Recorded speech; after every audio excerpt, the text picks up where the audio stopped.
Chris Sims, a few days ago, he called Jaylen Herz the most overrated player in the league. And that had me thinking, who are the most overrated quarterbacks in the National Football League right now? And I got a few.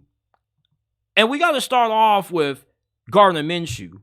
There were people who were coming at me on X because I said Gardner Minshew was a terrible Pro Bowl selection. And he was. There's no reason why a backup quarterback should be in your All-Star game. The Pro Bowl is supposed to celebrate the NFL's best players for the good seasons that they had that was recognized by the fans. So just to have Gardner Minshew in the Pro Bowl with some of the league's best players, it just doesn't make sense to me. And the fact that people act like Gardner Minshew was so great for Indianapolis last year when he costed Indianapolis a spot in the playoffs against the Houston Texans with him not throwing the ball in the position that it needed to be for Tyler Goodson to make that catch to get the first down, that was on him. And then what about the pass that he threw to Michael Pittman that got him effed up by DeMonte Casey? Like, Gardner Minshew was decent for Indianapolis last year, but if they had better quarterback play, they would have easily been in the postseason. He's not that good. He's a low-end fringe starter if you need one for a couple of games, maybe a season, but he's a really good backup, one of the best backup quarterbacks in the league, but way too many people give Gardner Minshew a little bit too much praise than what he actually deserves. He's not that good. He was more of a product of Shane Steichen than him actually being that good. Tua Tagovailoa, man, Dolphins fans, for some reason, they just get overly defensive over Tua. Tua is a good quarterback, but that's all he is. There's nothing special about Tua. He doesn't rise to the occasion in big moments. And with the game on the line in the fourth quarter against Kansas City, he just looked flat out soft. And I know that sounds harsh. I know you Dolphins fans aren't going to like that, but I think a big reason why you guys just have so much support for Tua and why you guys defend him so relentlessly is because you can't get over the fact that you drafted him over Justin Herbert. If you had Justin Herbert, you would have went way further in the playoffs than what you did this season. Tua just isn't it. He doesn't show up in big games. He doesn't show up when the game's on the line. If I'm Mike McDaniel, I'm not thinking about trying to give this full extension. I'm thinking about trying to find a way to trade him so I can get Caleb Williams or Drake May or Jaden Daniels, because those are going to be the potential quarterbacks that you need to get you over the hump in the NFL's toughest conference. The majority of the NFL's best quarterbacks are in the AFC. Joe Burrow, Lamar Jackson, Josh Allen, Patrick Mahomes. You're going to have to get through one of those quarterbacks if you want to be able to win a Super Bowl. And right now, you look at Tua, there's no way you can have any confidence that he's a Super Bowl capable quarterback. He's a good enough quarterback to have you in playoff contention, but that's about it. Like, the dude just looks soft in big moments. He just shrivels up and gets small. But he'll look good against the trash teams like the Carolina Panthers and the Denver Broncos, but ask him to look good against the Dallas Cowboys defense or the Buffalo Bills. He's nowhere to be found. And as a Dolphins fan, how can you guys continue to defend somebody that consistently gets outplayed by Josh Allen? Josh Allen constantly shows you every single time you play Buffalo why you need to move on from Tua at quarterback. Brian Flores was right about Tua. You guys don't want to admit that, but this dude is not that good. He may be a top 10 quarterback, but that's barely. He looks good when you're playing against trash teams, nowhere to be found when you're playing anybody remotely good. Dak Prescott. I like Dak Prescott, but to have the audacity to ask for $60 million a year after you just shit in the bed and the playoffs, losing to Jordan Love and the Packers, sir, you are overrated. Dak Prescott is the most overrated quarterback we've had in the NFL and over the last decade. How can you crap the bed in the playoffs and then have the audacity after getting outplayed by Jordan Love to ask for $60 million a year? Like, are you kidding me?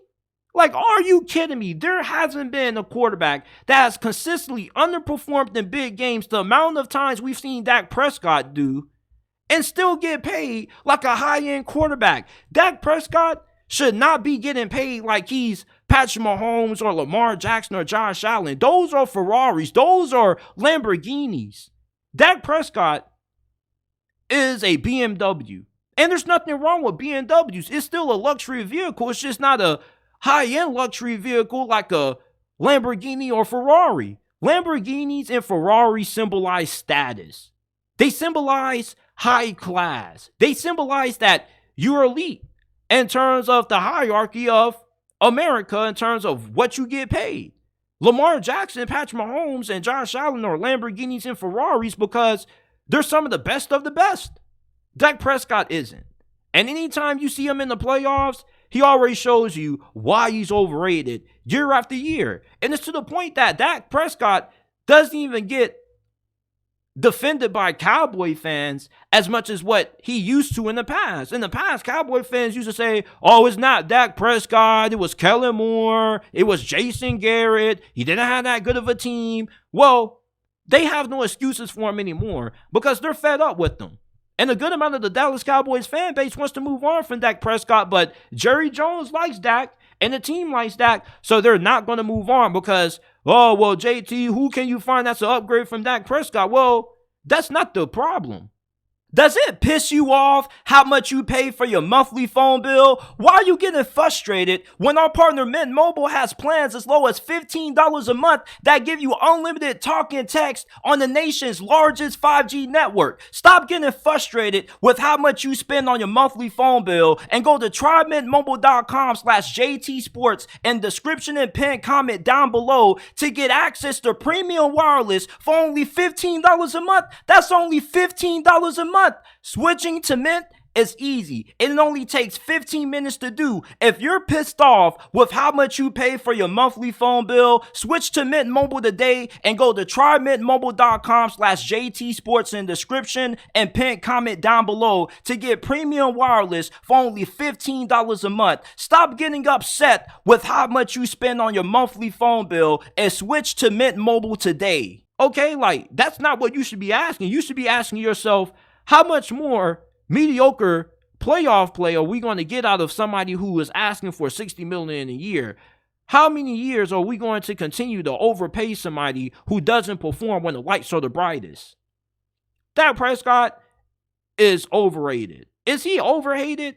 I do think he's overhated as well, but to me, he shouldn't be viewed as an elite quarterback. He's a quarterback that's good enough to get you to the playoffs, maybe win a playoff game or two, but he's not going to win you a Super Bowl. I just don't know what it is with Dak Prescott, but he just falls apart in the postseason.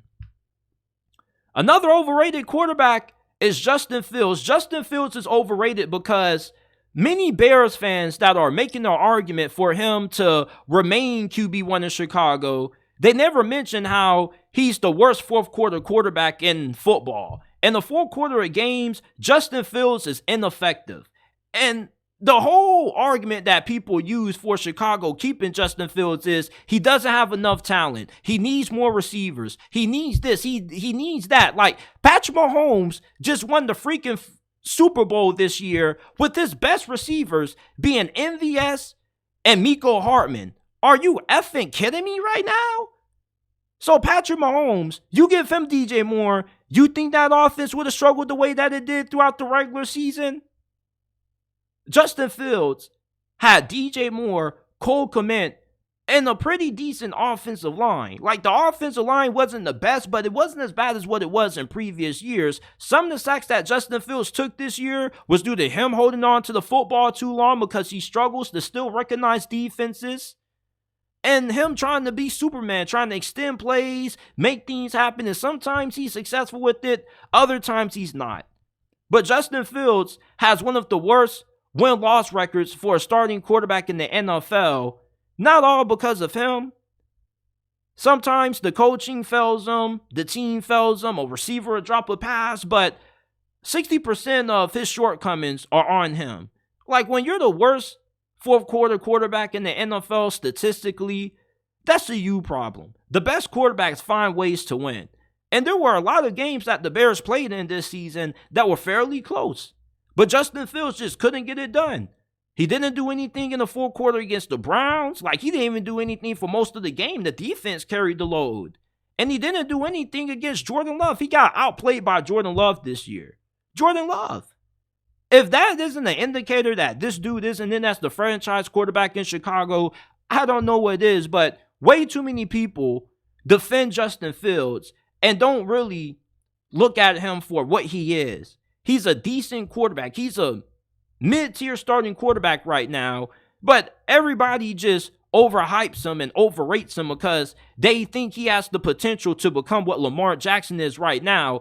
And I simply don't believe that's going to happen. All right, no matter where Justin Fields goes, he won't be as good as Lamar Jackson. At best, Justin Fields will be a top 8 quarterback, which is good enough.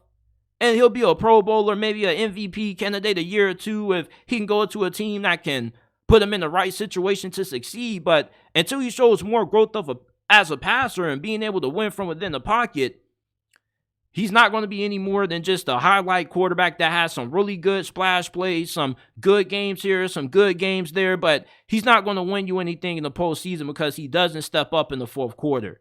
Jaylen Herz was an MVP candidate at one point last season, and he never should have been. He isn't the same quarterback now that he was before he got paid. The Jaylen Herz that we saw in 2023 was not the Jaylen Herz that we saw go toe-to-toe with Patrick Mahomes in last year's Super Bowl. It's like you pay these quarterbacks and all of a sudden they forget how to be elite. And a lot of the reasoning for Jaylen Herz regression this past year was because they lost Shane Steichen. Oh, well, all of a sudden Shane Steichen is gone and Jaylen Herz just looks like he's playing quarterback like he's a deer in headlights. He lost to Drew Lock on Monday Night Football. Football is a team game. I get that. But when you get outplayed by Drew Lock, who delivers a 92-yard, 10-play game-winning touchdown drive, that's a problem. Like, he lost to Baker Mayfield. He got outplayed by Baker Mayfield in the playoffs. And I joked about the Eagles potentially losing to the Buccaneers, but I didn't actually think the shit was going to happen. I would even take Jaylen Herz over Baker Mayfield based on how he played last season. And the only reason Jaylen Herz gets talked about so much is because he's really good in fantasy football. So if you produce for the fantasy football community, they're always going to go to war for you. And then people are still viewing Jaylen Herz for the quarterback that he was the season prior to last. And that's understandable. One bad season not even bad. It wasn't a bad season. It just wasn't a season that he should have been considered an MVP candidate at any point. Like, a lot of his touchdowns will come into the tush push. So I like Jaylen Herz. He's one of my favorite players in the league. But, after how he looked last season, he's definitely not a top 5 QB. And I would even consider him an elite QB. And you talk about Brock Purdy being a game manager and being carried by the talent around him. Jaylen Herz, it looked pretty rough when he ain't have A.J. Brown and Devontae Smith was banged up. And Philadelphia's offense got worse this past season because they got away from the ground game. When they were having their success and they started out 10-1, they were running the offense mostly through DeAndre Swift and their ground game. But when they got away from that, the offensive production went down. And lastly, I got Mr. Sunshine Trevor Lawrence. When you're the number 1 overall pick and you get the generational QB label bestowed upon you, you're supposed to come out of the gate swinging. And that didn't happen for T-Law. And we understand that he had one of the worst head coaches in NFL history coaching them that year, Urban Meyer. He looked way better in his second season under Doug Peterson. But year 3 was just a massive disappointment. And the first half of the season was pretty good. But Trevor Lawrence got a lot of MVP hype before the season started. And not just that, but there were people who felt he was going to become a top 3 QB this year. And in the span of 1 year, he's already been surpassed by C.J. Stroud. If you put C.J. Stroud on the Jaguars last season, they probably would have won the division and they would have been in the playoffs. Trevor Lawrence just is way too inconsistent. He gets really paranoid when he gets consistent pressure on his face. And he just has moments during the game when he just looks completely disorganized. He just looks unorthodox. I don't know what it is, but he just looks very clumsy. He's a very volatile player. And since he's a very volatile player, that makes him overrated. Because people look at him and they say, well, JT, like, he was a former number 1 pick. Like, he still had a pretty decent year. Like, he's not bottoming out. But the expectations and how we should evaluate Trevor Lawrence are different from how we evaluate a guy like a Jaylen Herz or a Tua Tagovailoa. These dudes weren't considered to be generational when they were coming out of the draft. Trevor Lawrence, for all the hype that he received in the offseason last year, that surely died down with how this season ended for Jacksonville. So Trevor Lawrence, he's overrated because he just hasn't lived up to the expectations that comes with being considered a generational QB. And last season was a regressing year for him. He definitely didn't take a step in the right direction. Still a very good quarterback. Is he top 10?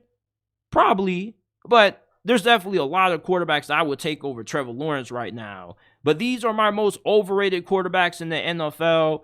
Give me your thoughts down in the comment section down below. Who are quarterbacks that you feel are overrated? Who do you feel is on this list that shouldn't be?